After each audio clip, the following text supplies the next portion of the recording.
Hi guys, welcome or welcome back. My name is Rees Rose and I'm here to bring a message to whomever this resonates with. Y'all, please excuse this table.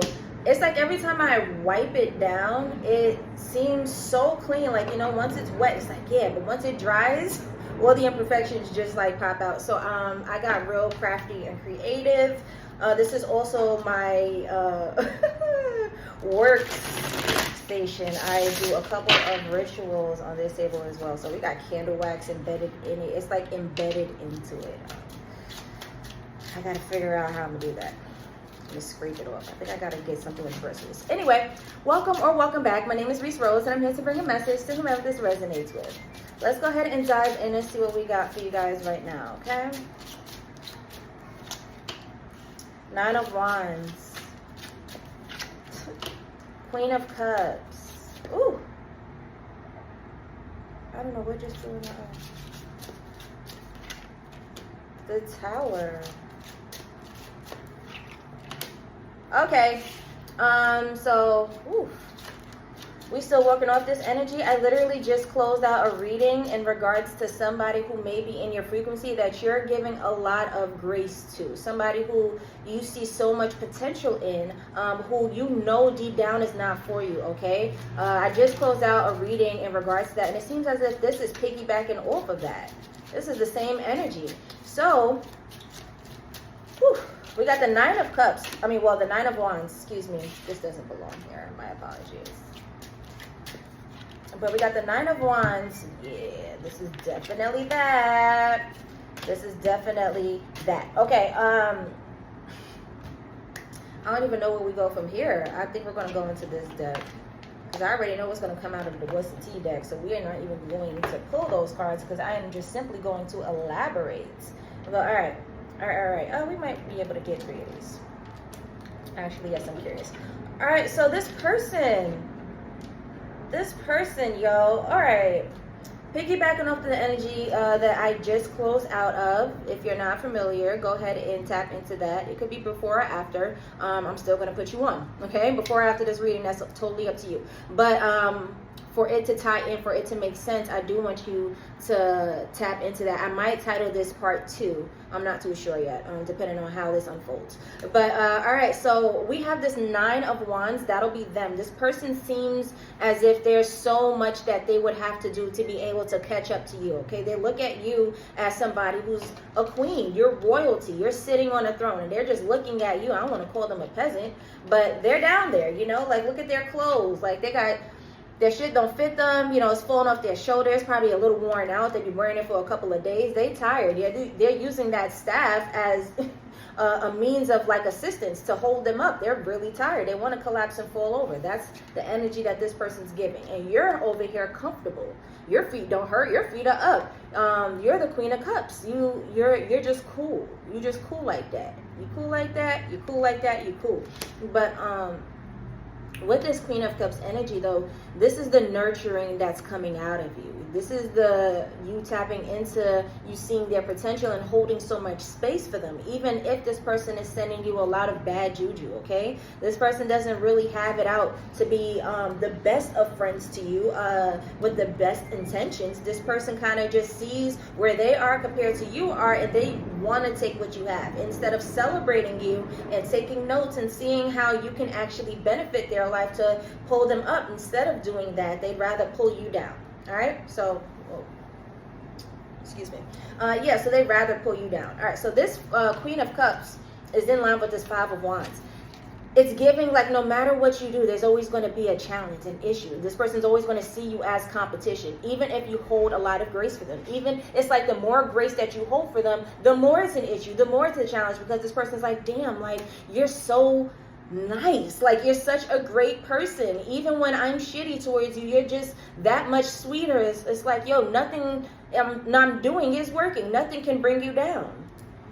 Nothing can bring you down. But we do have this Tower energy as the overall energy, though. All right, so like, I know in the last reading, I was saying specifically to pray this person away, because it's really weird how this energy just keeps coming up on my channel. It's like this person finds their way into the cards so much, and I think it's because y'all still have them around, all right? In the last read, the energy of unbothered kept coming out. Like, y'all don't necessarily care.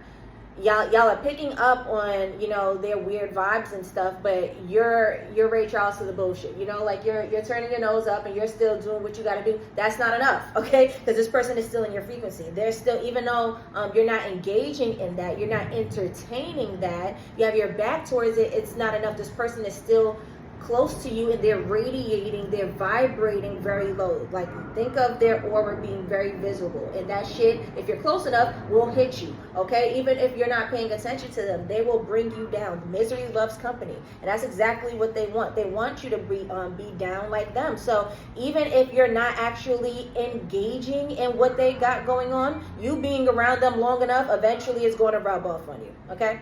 That's just how it goes. That's nature. That's just how it goes, all right? Birds of a feather eventually flock together.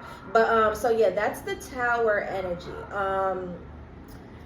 This unbothered shit, it's not working. Eventually you guys are going to fall off. Eventually you guys are going to separate, all right? So because you're vibing high and this person is vibing low. Yes, you are unbothered, but being unbothered is not enough. Like, you have so much grace for this person, but y'all are at different frequencies. It's not going to work. Y'all are not equally yoked, okay? So this person had like a string attached to you and they were holding on by a thread. I gave you guys the illustration in the last card, in the last read, but it was like you were trying to fly away and it was this rock attached to your foot, like a cinder block, and that person would be the cinder block. That was the illustration. So yeah, perfect analogy. This person would literally be the cinder block to you expanding and gaining more, all right? So I see the Knight of Pentacles here. You have a lot that's coming for you. Immediately followed by the Knight of Pentacles is Judgment, all right? That's the new beginning. That's a rebirth. Like, think of Phoenix energy. You rising out of the ashes. If before it was challenging for you, it was tough, you felt like you had to get it out the mud, like, this is God opening the doors for you, and this is your breakthrough moment, all right? Pure breakthrough. This is breakthrough energy. But it was Knight of Pentacles because it took your ass a while, because you had the wrong motherfucker around you. That's why, all right? Knight of Pentacles is the slowest knight in the deck.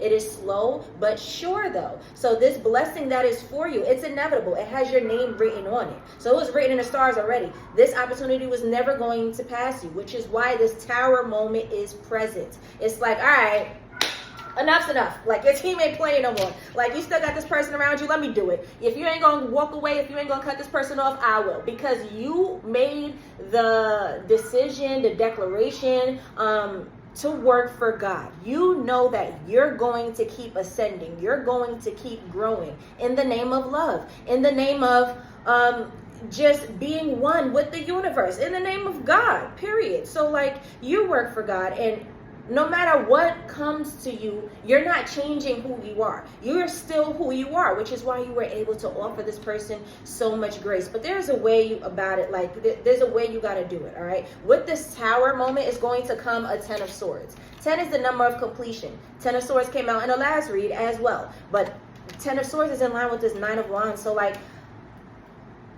it's over with. Okay, it's over with. This person, the most that they can do is review you guys' relationship, take notes, and apply that to whatever next situation they got coming up. But as far as you guys, y'all are done. They need to hang that up, all right? Truly. But as far as you, in terms of where you stand on this, because, you know, there's two different sides. There's your side and this person's side, but we're off that side.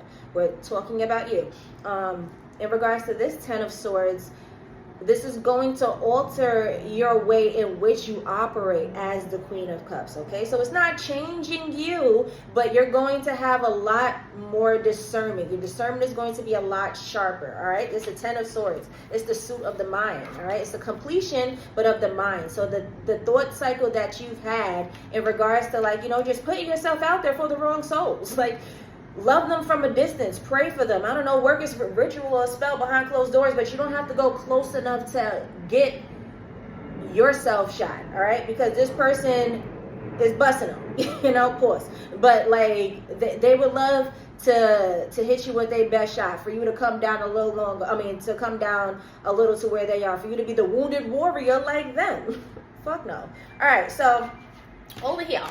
Yeah, the Three of Wands, Knight of Pentacles, and Judgment. You got expansion coming for you. And it may have taken some time, but that is only because you had this person attached to you. Truly let their ass go, and you will, all right? And if you don't, your spirit team will. But next time, there will be no next time, right? Because I feel like your spirit team is doing you a favor right now. Like, you know damn well you guys are vibrating at a different frequency, so it is just going to happen like that y'all are going to have to fall off. But as you progress, you know, there's a lot, the expectation changes a little bit. So like when you're wiser, when you know better, you got to do better. There we go. When you know better, you got to do better. So you're equipped with so much wisdom. You got to perform at a different level, baby. Your spirit team is helping you right now, and they're doing the work for you by presenting this tower energy, by presenting this tower moment, so that this person has no choice but to fall off, so that you have no choice but to expand and rise. However, next time, because there is a 10 of Swords here, there is a lesson that you were supposed to take from this. You need to take that with you and make sure that you never do this the fuck again. Okay? That's the 10 of Swords. Make sure that this is truly a completion. All right? Because I don't know, maybe next time your spirit team ain't going to be so generous. They're going to be like, yo, you're going to have to do the work yourself. You're going to have to do the work yourself. You knew that you were vibing up here and this person was vibing down here. This person was close enough in your energy long enough, even when you peeped, you been knew. You knew, you sat on this information for a really long time, but you gave them too much grace. All right, so you were just in their frequency in the name of whatever. But next time, I don't know, I'm giving the, like, it's the universe may just allow this person to bring you down if you're just so naive like that. We can't call it naive this time because of where you were standing. You were truly in your humanitarian shit and like presenting this person with so much grace. But now that you see what that has done and the horrible effects that it had on you, even though it wasn't too detrimental, you could have been way further by now had you have not had this person near you. But everything happens for a reason. There's a lesson that you were supposed to take from this. You need to truly make sure that you've learned it. Okay, so yeah, you have a rebirth coming. Taking some time, but you did. You did it. All right, let's get this cosmic energy and then we can close out of this reading. I felt like I went in on this one. 12 minutes? Yeah, 12 minutes of just pure talking. I don't think I took a breath. I don't think I breathed a little bit. All right. Let's see what we got here. Then we could close. Miracles. Miracles happen once in a while. Miracles are everywhere. Keep the faith. I feel like I didn't even need to read that. But miracles. It's going to be so miraculous when you see what happens when you let go of this person. Miracles are coming for you. I saw a shooting star when I saw this card. So like, yeah, your wishes coming true. You could have been sitting on a lot of things that you were just waiting to manifest. It's like as soon as you let this person go, the door is just going to fly the fuck open and everything is just going to fall the freak out. It's like everything's just going to spill out. Everything was just piling up. Just piling up. Just piling up like a Rego case. Just waiting for you to let this person go for real. Call judgment on their ass. And here comes the miracles, y'all. So although this weird energy is still here, a lot of the energies that's been coming up in my readings are the energy of miracles as well. Like abundance just coming out of nowhere. But more specifically, when you cut off these people, all right, when you get out of these energies, these environments, whatever, these things that are not energetically aligned for you. Let all of that go, all right? So best of luck and good job, y'all. I love y'all. Bye.